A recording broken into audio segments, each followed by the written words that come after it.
All right, welcome to Simply Bitcoin. We break down the news from Twitter, the daily fail, meme review, the software releases, and the websites by plebes or plebs. Maybe we have something different today, who knows? We actually do have a couple of things different today. We've got a special guest. Daniel from CipherSafe is joining us. Drop us a like, subscribe, let's do this. We're going to the numbers.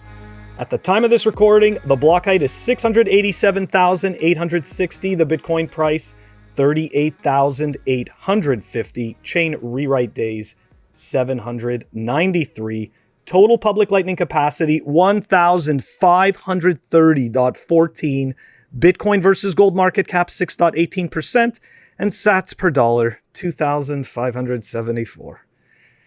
A little bit higher than yesterday. A little bit higher. We're stuck in that. Remember, we did this for like 2 months, Phil. We're ranging. We are the most boring price people ever. Oh yeah, no, we don't. We don't speculate. We just want to come up with hopium. We do.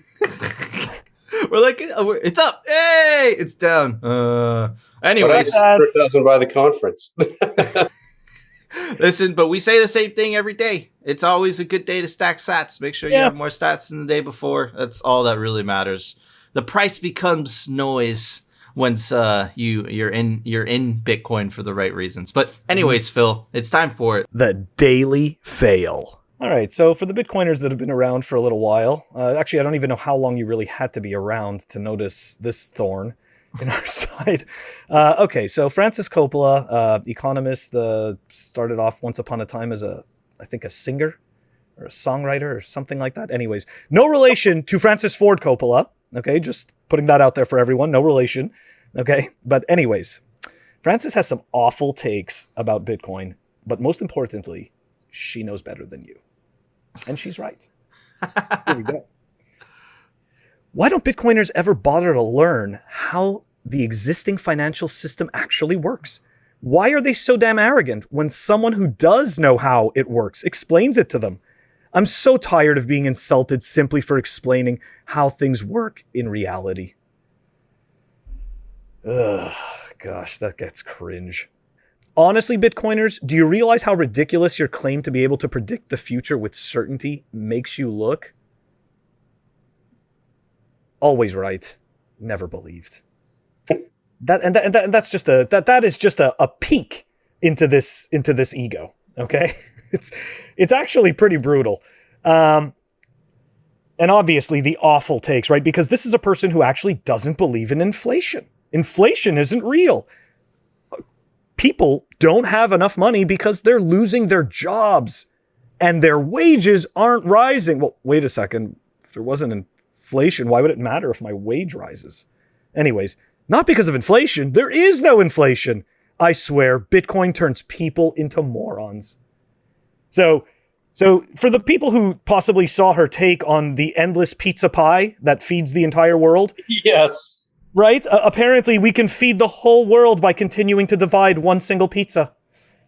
I don't know how we can do that. Anyways, Dan, we're going to scroll over to Dan's tweet, all right?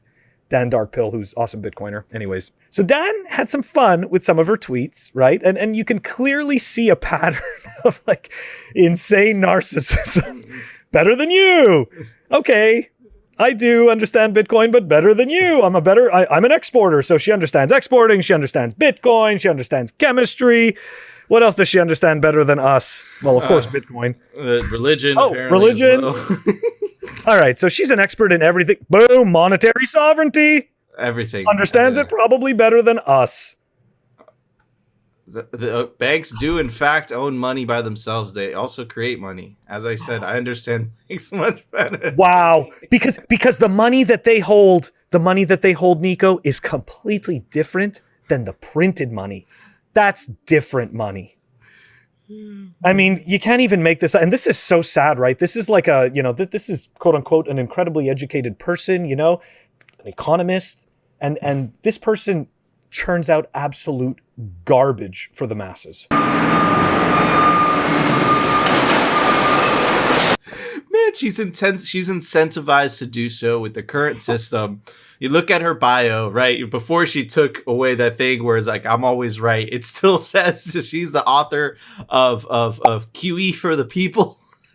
Money yeah. printing for the people. She's also writing a book currently on banks, right? So it's like you're talking to someone who is literally brainwashed by the fiat system and is a proponent of the fiat system because she's a benefactor of the fiat system, right? And that statement where it's like, it's incredibly naive because she lives in a country where she's financially privileged and she has access to a financial system. 60% of the world do not have that privilege, right? So again, it's what I keep saying. She is against freedom. Period. If she's against Bitcoin, she's against freedom. That's the way it is. And if she doesn't understand all the horrible unintended consequences of this fiat system that we live in today, like, man, she obviously her incentives are not aligned, right? But anyways, I want to get her thoughts on this. Daniel? I'll give her credit for one thing. She hasn't shilled the shitcoin like certain people that just shilled BSV. True. This is true. But hey, she's shilling the dollar, and that the dollar is definitely a shitcoin. Worse than absolutely. So yeah, man. But Francis Coppola, Phil, should we grace her with yes. Why don't you do the honors? Francis Coppola, you're gonna have fun staying poor. Awesome. But anyways, Phil, it's time for it. The Daily Meme Review. All right, everybody. The meme for today is brought to us by definitely a plebe at BTC Padre. You definitely go check him out. And who else needs to die? It's Elon, the Winklevi, Breedlove, Raul Shamat on Brian this Armstrong? hill. Eric Voorhees, how could I forget? On this hill of shitcoinery. Excellent, excellent meme. But before we get to the rating, check out this meme by Pirate. And I think this is very important, right? Pirate tweeted, you're right over the target when they try and cancel the plebs. And check this out. Mr. Hodl said directly, not they, me. And in a tweet, I might add, not too long ago, Mr. Hodl said he prefers Peter McCormack over the plebs. But anyways, let's check out the meme with Pirate Beach Bum. This sums it up. Thanks. Okay, so it's probably And Hands that made it for Pirate. Okay, so shout out And Hands, shout out Pirate, and yeah, man, listen, we don't like to get political, bro, but you're against the plebs. How could you pick the spook? How could you pick the spook?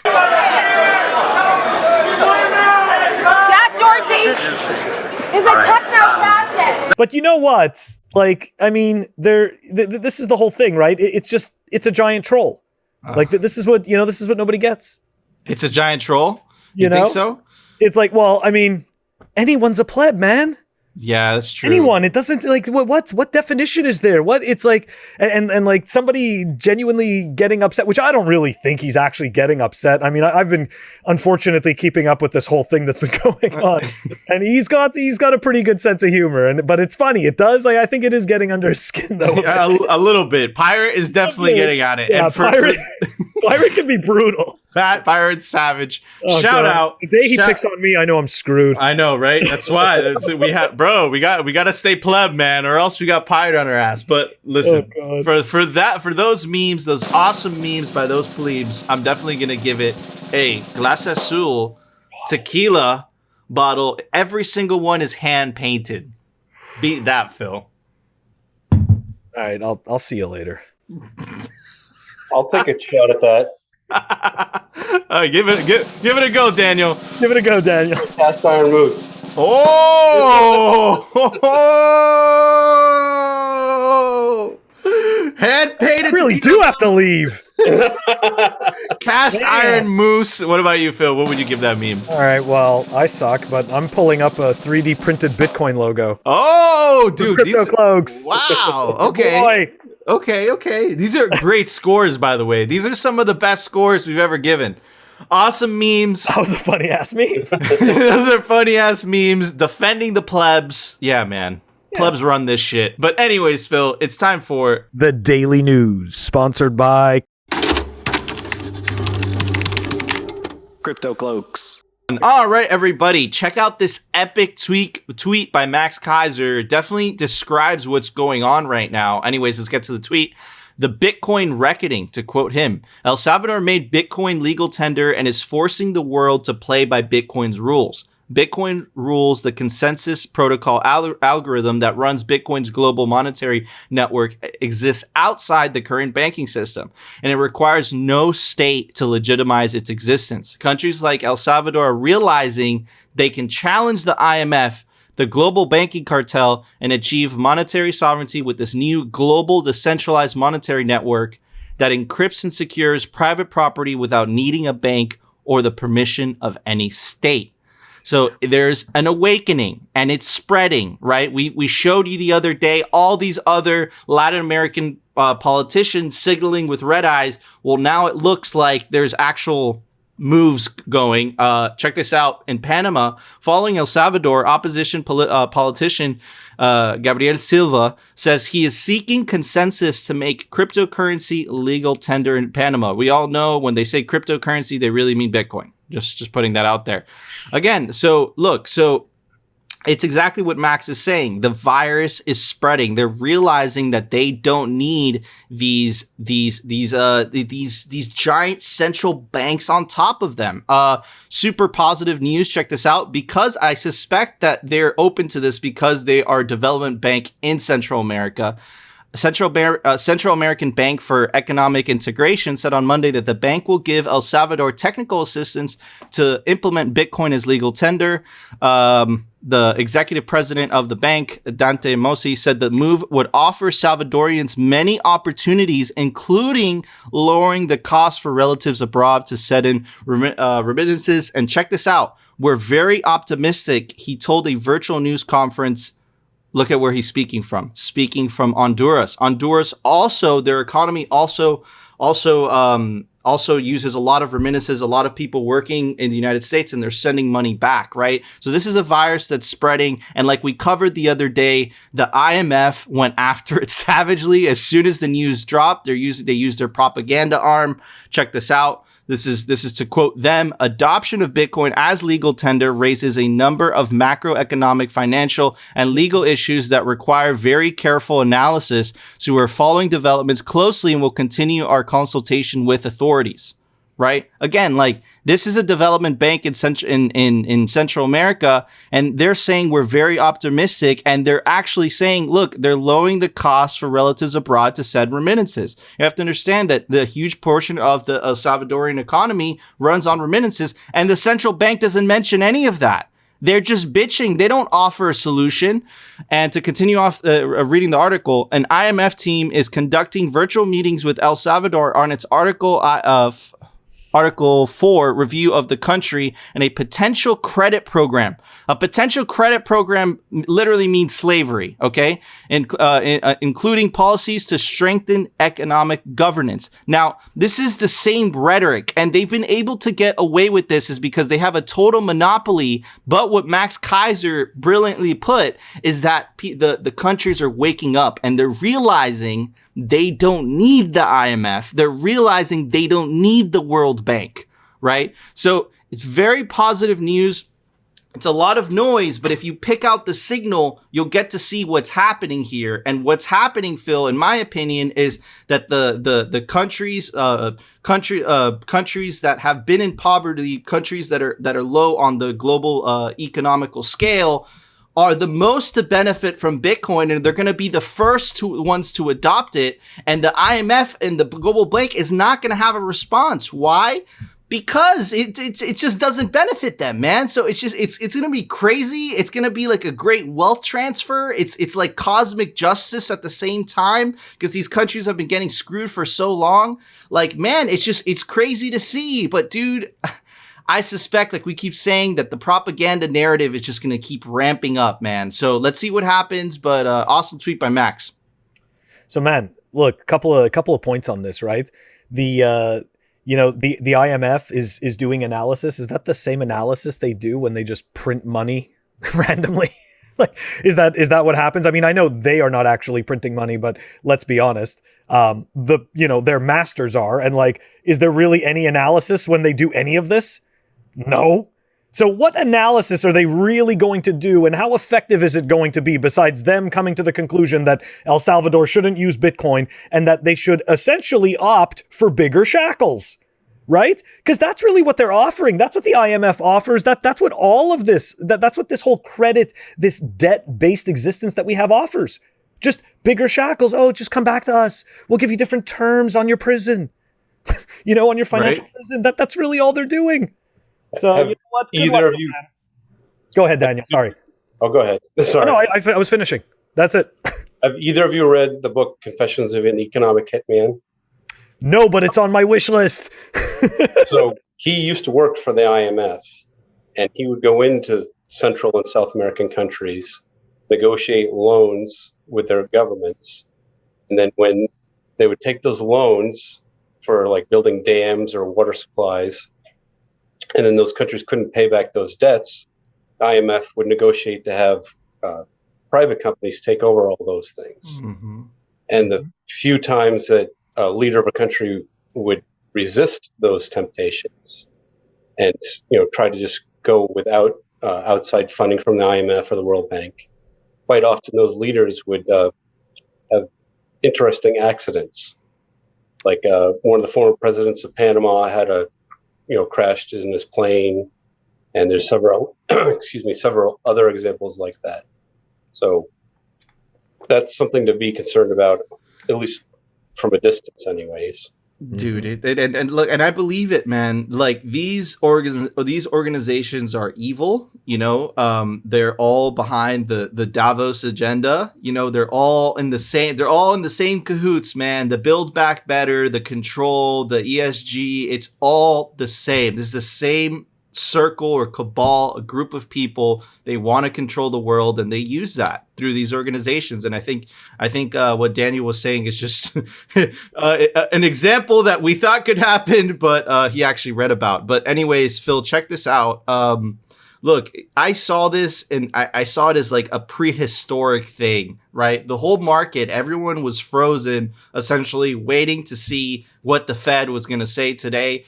And just to kind of do a little recap, not a full recap of the meeting, check this out. The stocks, based on what he said, bounced from their lows as Powell says rate increases not certain, right?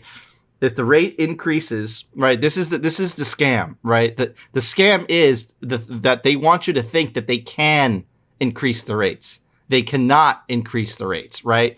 But he just wanted to let the stocks and the market know that he's not increasing the rate, so the stock bounced back, right? But check this out, right? On the asset buying taper. So essentially, how the Fed prints money is that they actually buy assets, put it on their balance sheet, and in return they'll give you a bunch of cash. Quote unquote QE, right? So, but hold on. Let's just be clear, because they pretend that they actually do something. All they fucking do is print money out of thin air and buy these assets with it. And pretend that something else is happening. I'm sorry, continue. No, to reemphasize your point, Phil, to reemphasize exactly what you were saying, the Federal Reserve is monitoring economic data. This reminds me of like when JP Morgan announced we are offering an actively managed Bitcoin portfolio for our clients. It's the same thing. The Federal Reserve is monitoring economic data and has not made any decisions regarding its asset purchasing program, meaning they're going to continue buying assets and printing money, okay? And they want to let you know they're not raising rates. But here's the catch. They cannot raise rates, and they can't stop buying assets, or else the whole system will obviously collapse on itself. But I want you guys to remember this. I kept bringing this up, this word temporary, right? Because they love to use it. Inflation is hotter than expected, but it looks temporary and likely won't affect Fed policy yet, right? That was published June 10th. This came out today, and Powell addressed the inflation question directly. He said, after reopening continues, shifts in demand could be large and rapid, and bottlenecks, hiring difficulties, and other constraints could continue. It's not the money printing, and could continue to limit how quickly supply can adjust, raising the possibility that inflation could turn out to be higher and more persistent than we expected. But wait, I thought it was temporary. Not so temporary. So look, I see this, and everyone was making such a big deal about this in like the traditional finance world, and I'm like, dude, it's this, like, they're all looking to this all-seeing oracle, this god, seeing what he's gonna do, and the whole market reacts to that. Why don't you take the monetary policy out of this dude's hand, or these people's hands that have absolutely no idea what they're doing? To reiterate Phil's point, they can't increase rates. They can't stop buying assets. They can't stop printing at the rate they're printing without the whole goddamn house of cards collapsing. Okay. And of course, inflation wasn't going to be temporary. Of course, it was going to be more persistent. We've shown you guys the goddamn chart 100 times, and we're going to keep showing you the goddamn chart 100 times so you can get it into your freaking head. Look at this thing. Okay. This thing has been covered since 1975, and this year it's gone parabolic. And these people have the audacity to say that it's only temporary and everything is fine. Everything is normal, right? So it's just, it's insanity. It's absurd. There's a giant orange meteor coming down, and these dinosaurs are just gonna be thrown into extinction because it's just crazy. We're in a fucking crazy land right now, Phil. You know what it is, man? We're not looking at the right timeline. Okay? If we were looking at 1,000 years, right? These last 50 years of money printing, it's not so crazy. You know, when you put them over 1,000 years. So, even though like the money wasn't there back then and none of this was here back then, but you know, put it over the big enough timeline and that data starts to look flat. Anyways, this is what happens when you do mental gymnastics and you want to pretend that you're not really, you know, sitting in a house that's in flames, right? Like that meme shows. Everything is all right. Everything's fine. And that's exactly it. They can't stop doing this. They can't stop buying the assets. They can't stop printing the money. They have zero, we've said it 100 times before, they have zero tricks left. There is nothing left. So when they make these hypocritical comments like, this is temporary, I don't understand how these people go to sleep at night. Like, you know it's a lie. It just makes no sense at all.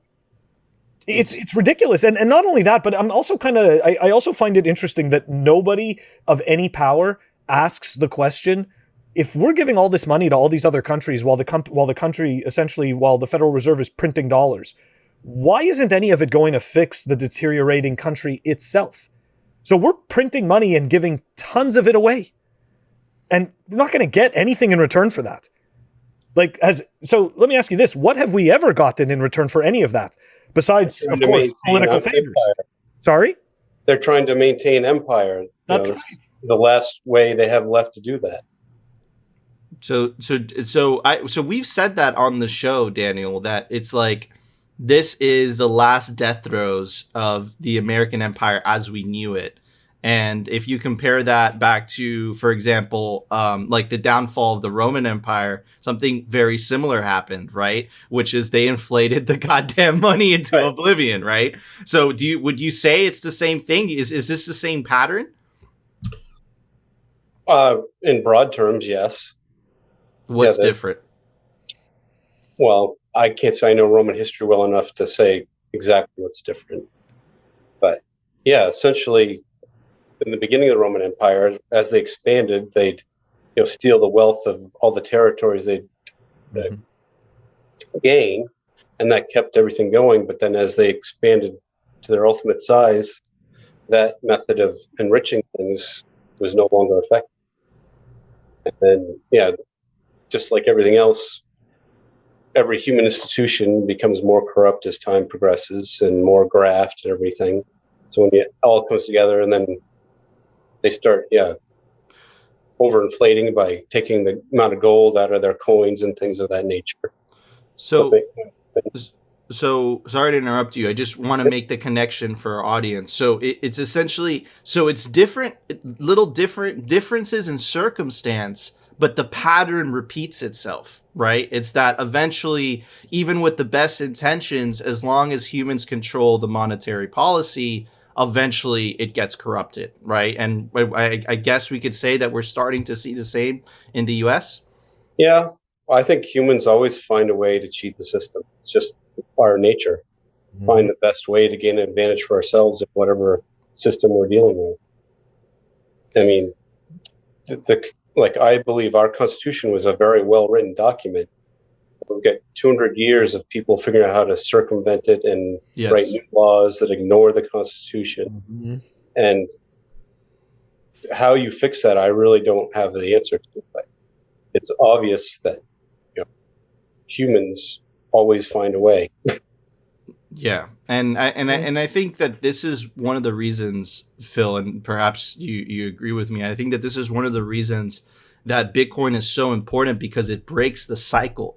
It breaks the cycle of boom and bust, right? Even with exactly what you said, Daniel, even with the best intentions the founding fathers had writing the Constitution, right? Over time, the moral decay of society happens. People get too comfortable, right? And it just that and it goes the same with with the dollar. It started with the Bretton Woods Agreement, right, after World War II, and it was with the best intentions. This is going to be backed by gold. This is going to be whatever. And then Nixon said, again, temporary, right? I have directed Secretary Connally to suspend temporarily the convertibility of the dollar into gold. So again, I think it's a common theme around human history. It's this pattern of like boom and bust, boom and bust. Brennan Quittem calls it the turnings, right? So there's different cycles. So yeah, man, it's super interesting. But I think Bitcoin is positioned to break that finally, to take the money out of to take the monetary policy out of humans' hands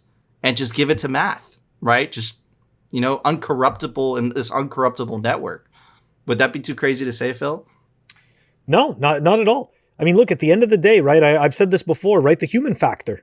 You just that's what we are. We are absolutely the human factor. And essentially, Bitcoin takes that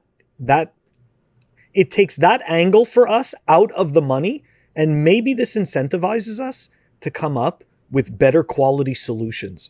Because a lot of our solutions are really based around the wrong incentives. Yep. Yes. So, That's maybe a very this accurate statement. Yeah, dude. So like the base layer of society is broken. And I feel like there's a lot of unintended consequences of a broken money in civilization, right? It incentivizes the bad behavior, while, Bitcoin incentivizes better behavior because that's more profitable in the Bitcoin system. So very interesting stuff. But anyways, guys, we want to talk about the Cypher Safe, Cypher Wheel. cool stuff by Bitcoiners. All right, guys. So I don't know if you guys know, but some of the best ways to store your seed, make it dog proof, make it weatherproof, make it fireproof, make it anything but, the earth exploding, right?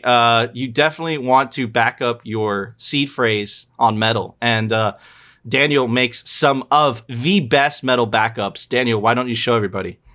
Hi there. Yeah, the Cypher Wheel is our main product. I don't know how well you can see that. It's a little shiny, but we can see it pretty well. There you go. We can see it. Now we can see it very well. So that has 12 pockets. You rotate to select each pocket, and each pocket holds one word. So that on the back side, you have another 12 words and characters that go onto that. So we have center punch. I keep aiming for myself in the picture. And tweezers. And once you've got all that together, we also give you the full alphabet of characters. Oh yeah, and that's to put each individual letter into the cipher wheel, correct? To store your seed, and a lot of you guys probably don't know this, but you only actually need the first four letters of the word, and your device will essentially tell you what word it is. So that very, very cool stuff. What about the grid, Daniel? Why don't you show everybody that? That's a new product that we're going to release soon, but we're still fine-tuning it, so it's not quite available yet. So this is basically a much simpler device. It's 2 plates, and I don't know if we're going to be able to see this. You can sort of see. Oh yeah. Yep. There's a grid with like the alphabet going down, and then columns going down the side for each word. And in each square for each letter, you take that center punch tool and it on there, and you make a mark into the metal for each character of the word. Awesome. So you know for sure, for a fact, that your seed isn't going anywhere, and it will last you a very, very long time. And I think it's really important. And I just wanted to specify this, guys. We at Simply Bitcoin, we do not promote or endorse products that we have not used ourselves. I have used the Cypher Wheel, and I'm waiting for the Cypher Grid. That's how I personally store my seed. I store it on metal, and the reason I store it on metal is because what if there's a fire? What if there's a flood and you lose your Bitcoin because there's a fire? That would suck. You want to put it on metal, and definitely Cypher Wheel is definitely one of the best companies that we definitely recommend. But I want to give our guest a shout out on where you can find his stuff. You can find his stuff. You can go check him out on Twitter at CypherSafe, and you can check out his website. You could buy his products, cyphersafe.io. Super awesome. Definitely recommend it, like I've been saying. And of course, guys, you know what to do if you enjoy this show. I've never done this before, so I'm kind of winging as I go. But guys, if you enjoyed the show, you know what to do. Smash that like button. And of course, if you want to continue hearing the Bitcoin news from the bleep blap perspective and the catastrophic fiat and shitcoin fails, definitely consider subscribing. And we'll see you tomorrow for another episode of Simply Bitcoin.